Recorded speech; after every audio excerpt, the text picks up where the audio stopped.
Saudara, saatnya kita simak sejumlah cerita menarik dan inspiratif dalam cerita Nusantara. Kali ini giliran kawan-kawan kami dari Biro Kompas TV di Medan, Sumatera Utara dan Pekanbaru, Riau.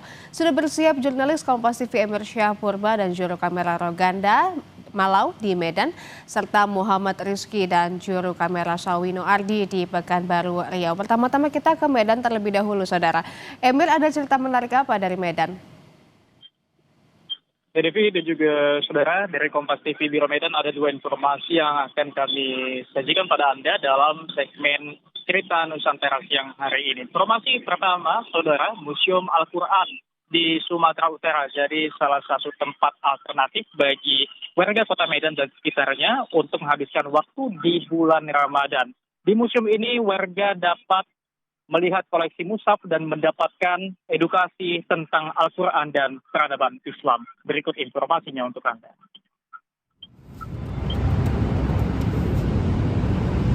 Berbagai kegiatan di bulan Ramadan dilakukan masyarakat sembari menunggu waktu berbuka puasa. Museum Sejarah Al-Quran kini menjadi salah satu lokasi alternatif bagi warga di kota Medan sekitarnya menghabiskan waktu dan mendapatkan edukasi tentang mushaf Al-Quran. Lokasi ini menjadi destinasi wisata religi baru bagi warga karena museum ini masih tergolong baru dan masih berkembang dengan berbagai koleksinya. Menurut pendiri museum Ikhwan Ajari, koleksi ini sudah dikumpulkan 10 tahun sebelum didirikan dan dipamerkan pada MTQ Nasional pada 2018 di Medan.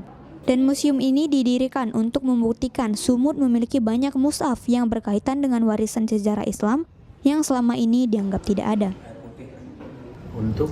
Alasan utamanya untuk membuktikan bahwa Sumatera Utara memiliki cukup banyak mushaf atau manuskrip yang berkaitan dengan warisan sejarah Islam yang selama ini dianggap tidak ada atau tidak, Sumatera Utara dianggap tidak memiliki mushaf Al-Quran menurut riset yang dilakukan selama 12 tahun oleh Kementerian Agama.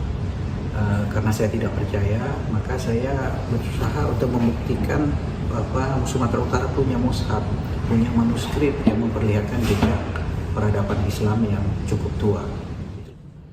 Sementara Diana, pengunjung di lokasi mengatakan, di sini ada scan barcode-nya, jadi sudah modern, jadi tidak harus membuka kotak kaca untuk melihat. Jadi mungkin di sini apa ya Bang?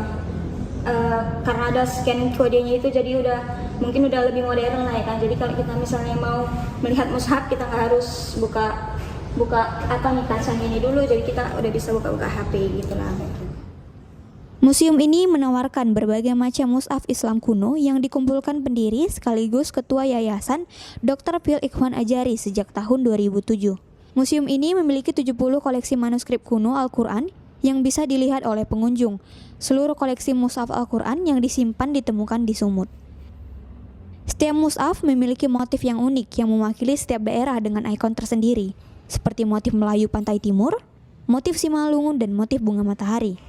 Harga tiket masuk museum pun sangat murah, Rp15.000 untuk umum, sementara untuk pelajar dan mahasiswa hanya Rp12.000 saja.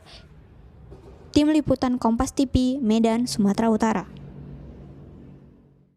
Informasi kedua, saudara, seorang petani di Kabupaten Karo berhasil membudidayakan pohon durian di dataran tinggi Karo. Kebun durian seluas 1 hektar ini menjadi salah satu destinasi warga. Berikut informasinya untuk Anda. Hampir setiap hari, kebun durian di Desa Barus Jahe selalu dipenuhi wisatawan dari berbagai daerah di Sumatera Utara. Mereka mengaku penasaran dengan kebun durian yang berada di dataran tinggi bisa tumbuh subur dan memiliki buah yang cukup lebat. Di lahan seluas 1 hektar ini, bermacam jenis durian seperti durian lokal, durian montong, blackthorn, hingga musangking ditanam dan siap dipanen. Pengelola kebun juga menyediakan pondok untuk wisatawan beristirahat atau menikmati buah durian. Pemilik kebun mengaku membudidayakan pohon durian di lokasi ini sejak 3 tahun lalu dan membuka kebun durian untuk menjadi destinasi bagi wisatawan yang berkunjung ke Kabupaten Karo. Ya, jadi tanah Karo ini kan subur ya. Ini kalau MDPL-nya sekitar 1.350 sampai 1.500 MDPL di Barus Jahe.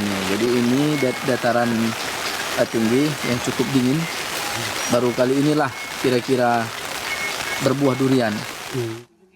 Salah seorang wisatawan yang datang dari kota Medan mengaku terkejut dengan adanya kebun durian yang berbuah dengan cukup subur. Luar biasa sih, ada pengusaha yang berani nanam bibit durian di Karo, baru pertama kali sih Bang. Dan itu bibitnya dan rasa duriannya juga enak, keren sih. Diharapkan dengan adanya wisata kebun durian ini, minat petani untuk menanam durian di Kabupaten Karo meningkat. Hendri Setiawan, Kompas TV, Karo, Sumatera Utara. Demikian dua informasi yang kami kemas dalam segmen Cerita Nusantara siang hari ini dari Kompas TV Biro Medan, kembali ke studio.